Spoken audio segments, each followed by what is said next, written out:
Happy Saturday here at Laurel Park. I am Callie Francois, of course, with Keith Fusel. Keith, things have warmed up. We've got the wind that has picked up a bit, a little frosty out there, so the breeze is going to make it a little biting cold. We've got a temperature drop down to the mid-30s, but the track is fast, and we are ready to rock and roll, Keith. Yeah, it's definitely a little chilly, a little bite in the air today at Laurel Park.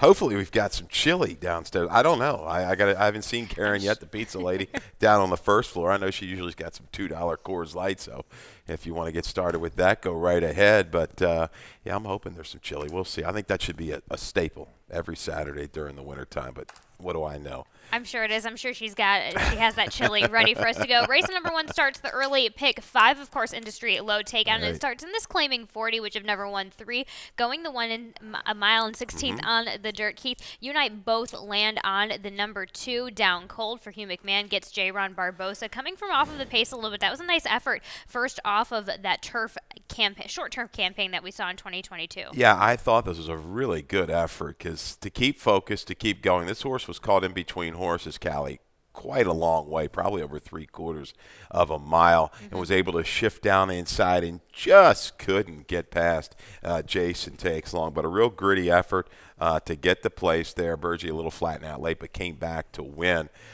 Good positional speed. I think this horse gets put into the race a couple early, but a couple lengths back, down the backside, just a little right back approach. Because some horses you just kind of want to go. The One Auspicious Lad, he looks to be on a dead scent from the inside, and he will have a little company. Late Night Larry, the 4, who's jumping in condition, and Trash Talking Larry. The 2 Larrys should be prominent early. So I think he just slides into a good position. Third off the break, dirt routes in Maryland the last few years for Hugh McMahon, 23%. That's a pretty solid hit rate. So let's take a shot. Down Cold, a little chilly, a little hunch play to get you started. Keith Fusel, 2673. That starts off our Saturday of racing. Race number 2 is start of the early pick 4, but is a maiden claiming 12-5, going 6 furlongs on the dirt. Scratch in the 1 Irish Warlock, 8 De Beers on Ice, and 9 Vazzy Says Nyet. Keith, that makes you land on the number 6 Bubba Chrome for Kenny Cox. Yeah, maybe we'll shoot for a little price here. Trainer Kenny Cox, he's been solid year in, year out. He doesn't owe me any money. I've caught a couple good price horses from this barn, and the Lasix going on, back on, might be the key. That's why I'm taking a shot here. Got caught in a duel. Inside was okay on January 1st, just couldn't keep going. I think this post now further out, this horse can prompt the issue, maybe even try to go. But I like that effort. A couple races back, that 42 buyer works for me against this group.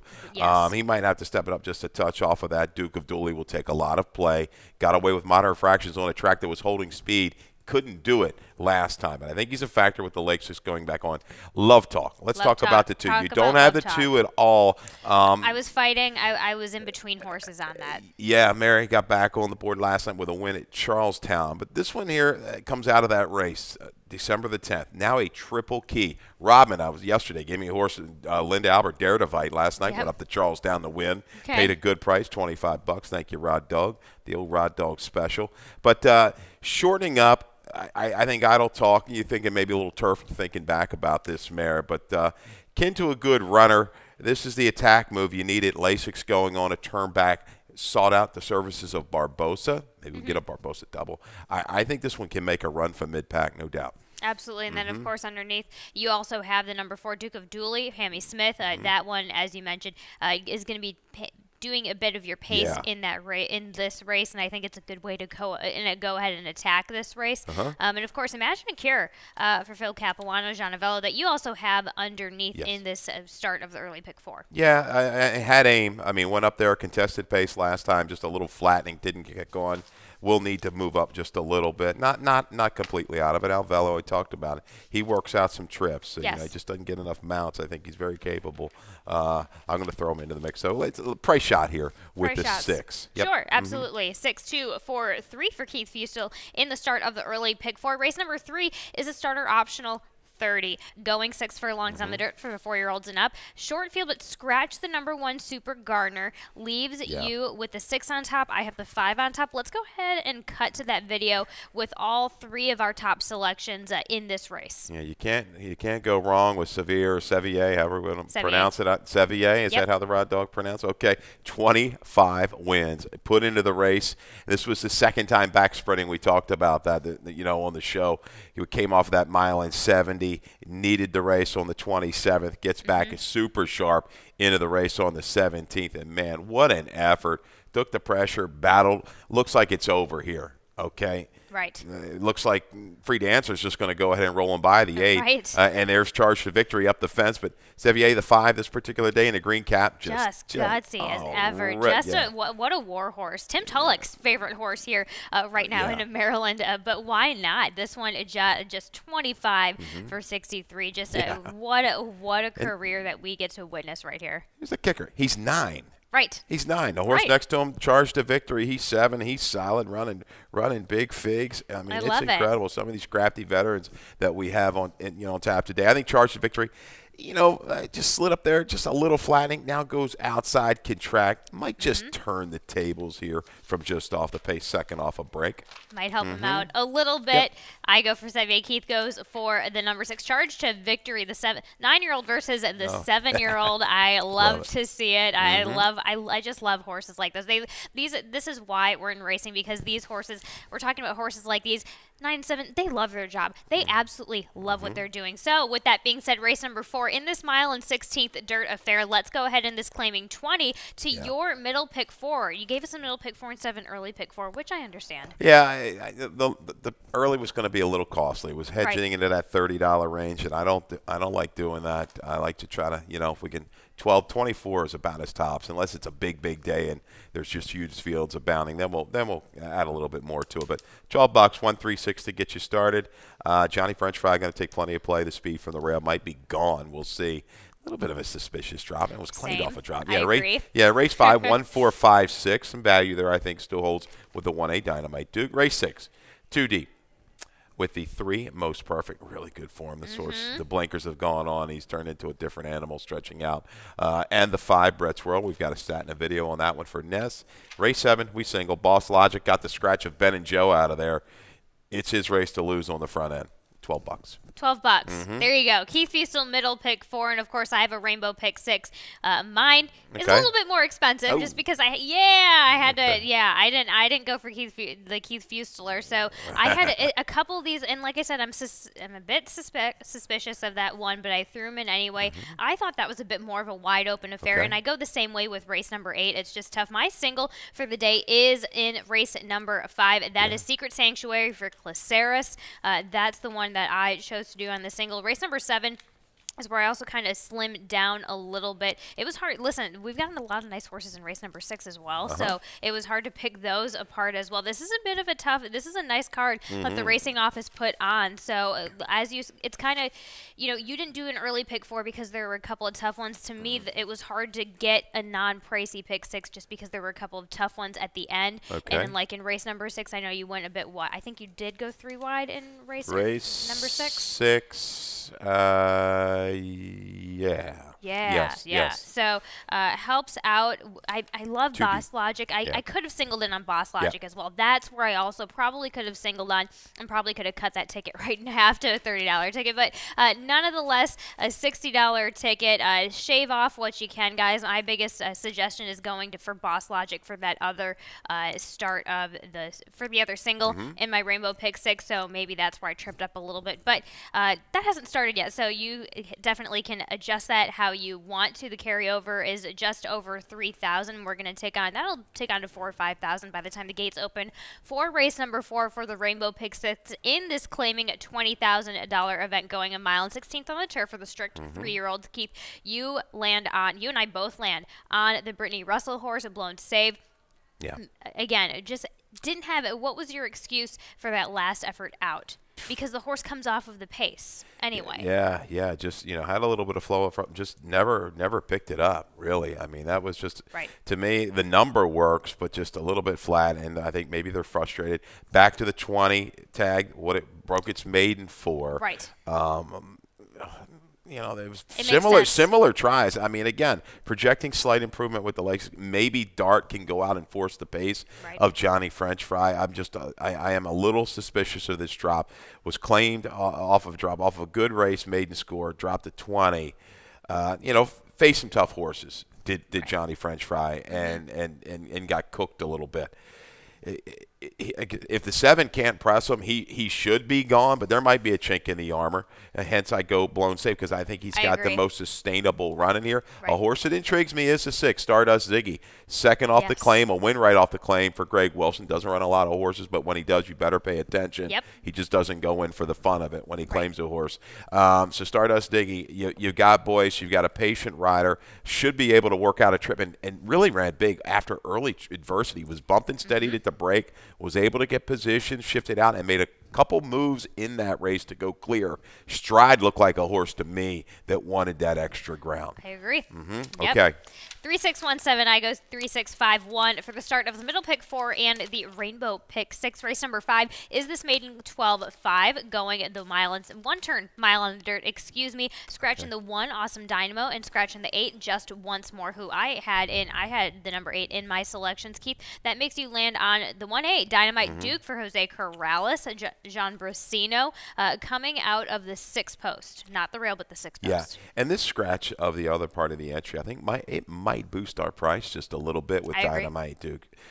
Stretching back out a little bit more to an extra furlong, and yeah, got beat by Maybe It's Time, but this horse to me, getting on a fast track, seems to be getting back on its game. Shows route experience up at Woodbine over the turf, synthetic surface. It's just a little sneaky price, but it's a good ROI combo, jockey trainer combo. I like that. Really should only have to deal, I think, with Maybe It's Time on the front end. Hopefully shakes away top of the stretch and see if he can get that long stretch and hold on late. As I think he's going to separate by the time they hit upper stretch. So we'll see. Price user in there with the 1-8 Dynamite Duke. I think coat and tie required. Second time in the barn for Trombetta. A little drop in class, just slightly flat last time. But I think this race sets up nicely for him, gets a little bit closer again at the 1 turn mile here. I think he can kind of churn it out.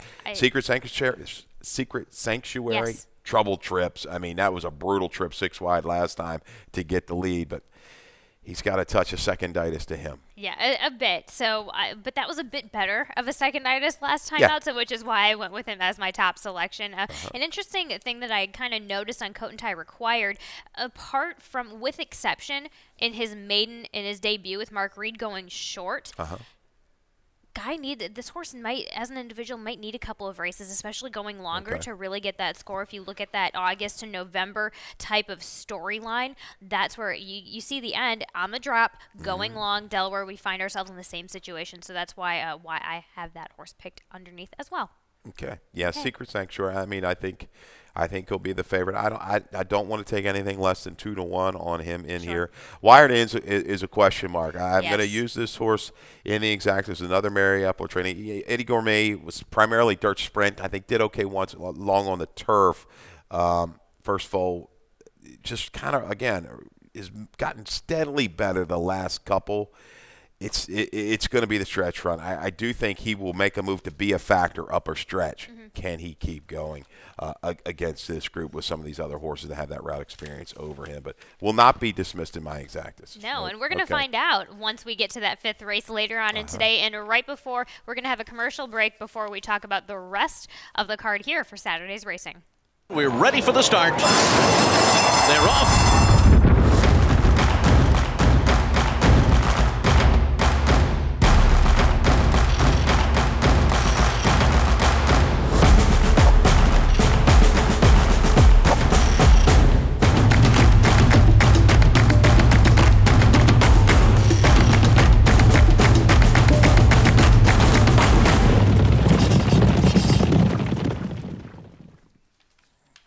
A restricted allowance for the 4-year-olds and up going a mile and 16th on the dirt here for the 6th race here on Saturday. Let's go ahead and take a look right away, Keith, at your top selection, a video of Brett's World with Jamie Ness, Jaime Rodriguez in the saddle. Of course, in Ness Barn for a couple of starts. Here we have it.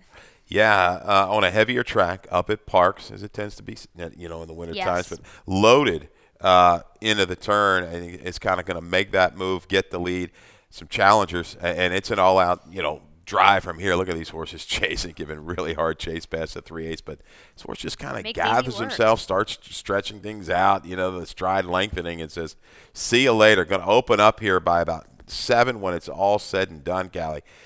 Reclaimed by Ness. I like it when these high percentage trainers, they go back and get a horse. They play this kind of cat and mouse game in the claiming ranks. Comes back here, going to go for the state bred, targeting this, I'm sure, the state bred A other than. And Ness, with this move off the claim into an allowance, pretty strong. 35%, lots of strong stats for Ness, but yeah, right. 9 for 26 in Maryland. Dirt routes, claiming to the allowance ranks. ROI 214. To me, it looks like he will have to attend the pace of Rusty's G550, who, in my opinion, might be a little bit quicker from the inside. But you saw the other day at Parks that race. He was able to kind of relax outside, prompt the issue, and when the jock said go, he responded. Now, there's a better field. I mean, there's 6 next out winners in this race. A quality first level state bred here. So he better be tied on and come close to pairing up. I don't think he's going to run a 91. If he does, boy, more power to him. But it's going to take a middle 80s, I think, to win this race. And Most Perfect, we talked about with the blinkers going on, the tactical position he has shown. He's just a different horse right now, and he's just going to be lurking down inside to make that move into it. He will. There's a lot. This is, like I said, I did go. I went 3 wide on this, and then of course we talk about Baton, who I have as I'm a fan of the horse, but that coming back off of that first effort on the dirt, coming back off of that fairly successful turf campaign. It's all about, this is one that's going to be pressing the pace. It's all about the break. I think this one has a bit more, as long as this horse is ridden forwardly, has the consistency of the gate speed to really be a nice challenge, and is able to get super game early on and be able to handle that kind of pressure early on. If you go back in this in this last race and 2 back, was able to take the pressure on early. So it's a little bit, they're Brett's World and Baton a little bit both of the same type of horse, so it's gonna be interesting to see. But I completely understand all the angles with Brett's World, especially the claim back with Jamie Ness. Yeah, he's got back face to go to. He's running against some okay kinds, but I mean, take nothing away. This is a solid field. You can't miss a beat here out of the break. Baton, your top selection, I will use because I think he's going to offer a little value. I'm going to tap him underneath in the exact. He may have to show the ability to come from a little further back. But you're right. When he gets put into the race and he's got the attention is there and he can see his challengers, he's going to put himself there. He stays on. I mean, he's been gritty. So, yeah, you've got a price shot first Ness off the claim the last couple of years. I mean, we talked about it, this under the radar. Interesting field. Yeah, I think this is a really quality event. You might want to spread a little bit because I tell you, I think your lowest exacta should be about $26-30 in here if it hits. I still think the money's going to be spread around in race number 6. Race number 7 is a starter optional 30, going the 1 mile and 16th around the dirt track here at Laurel. A big for me, it was a big scratch in the number 3, a huge scratch in the number 3, Ben and Joe. So we both land on Boss Logic. Jaime Rodriguez, Jamie Ness, of course. It might just be one of those days for him, but just a consistent horse. We took it from 7, we took it to 8, both with. So we're coming after a day of a rainy track, a wet track, so should be able to handle this fast track, no problem. We just take it to the next level with adding on another 16th, going around 2 turns this time. Yeah, I think the stretch out is just fine for him. I don't see anybody. If he comes out cleanly, maybe Acosta will go ahead and send this horse the 5 to try to push him. But Boss Logic should get a relaxed flow. He brought the finish. That was as good as it gets for him last time out.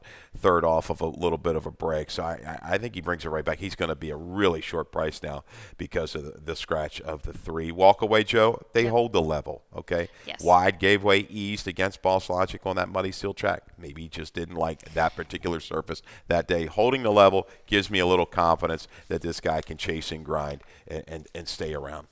Race number 8 is our feature race of the day. Also a nice competitive field in this allowance optional, claiming 55, going a mile and 16th on the dirt. And Keith, you land. I knew I was gonna. I was gonna slip up somewhere. Okay. But you land on the number 6 Iowan. Let's take a look at that effort of the Mark Slavaggio trainee. Yeah, that's okay. We got the giggles here. All right. Anyhow, here's another guy, 8 years old, 14 wins from 39 starts. And, this race surprised me because he was stepping it up a little bit, I thought, from some of the competition he had faced at Delaware, some races at Penn. But, man, worked out a good trip, outside, down, inside, and shifts out again. This guy, no stopping him. He just brings his A game almost every race. Abracadabra had pretty much, the race won. You saw down the backside. He was locked and loaded and kicked away. But shifting back in here, the effort was strong. They bring a rider down again, Tyler Connor. He's familiar with his horse, won many, many races. And he's got some horses. You got an Irish Cork who's over the year. You've got Galerio off the break. Right. If he brings it close to his top, he's going to win it. But I'm a little suspicious. So this guy brings it. I can trust in the 6 I1 to get position because I think the flow is going to be okay with the 5 and the 4. A fresh Galerio to be out there. He'll work out a similar trip, I think, working behind rivals around that turn. Sure enough, and then we both include Vance Scholars underneath. That horse has just been empty after a little bit of an unlucky fall for that guy. So we'll see what 2023 brings Vance Scholars. I think maybe back out to 2 turns will help him. He just flat again the last couple, but I think back out to 2, he'll get the position, let things develop a little bit. I think he'll bounce back up off of that buyer last time out. Race number 9, our nightcap of Saturday racing, is this claiming 5,000 for the fillies and mares 4 years old and upward, going 5.5 here on the dirt.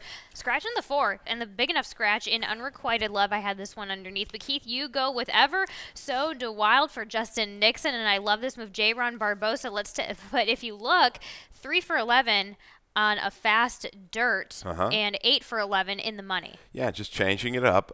Interesting claim that they pursued her, this 8-year-old mare. Something, attracted her. You sought out the services of Barbosa. That's always a tell to me that this horse should be live. So speed in here still stays in with Domineer going out there. Shackleford County shouldn't be that far out. These two know each other. They get engaged usually by about the quarter pole upper stretch.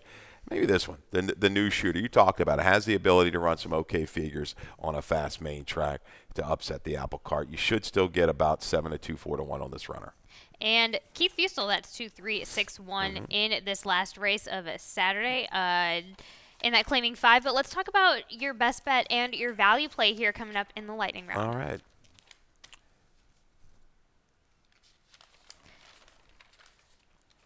All right, Fustel, get to it. What is your best bet of the day today? 6 race to 5. We're going to trust in Jamie Ness back off the claim to an allowance. And we saw the stat. It's strong. It gets put into the race early. He looks like he just wants to length his stride and keep on going. If he gets engaged, I think he will fight from the 3/8 pole home. Value play, 5th race.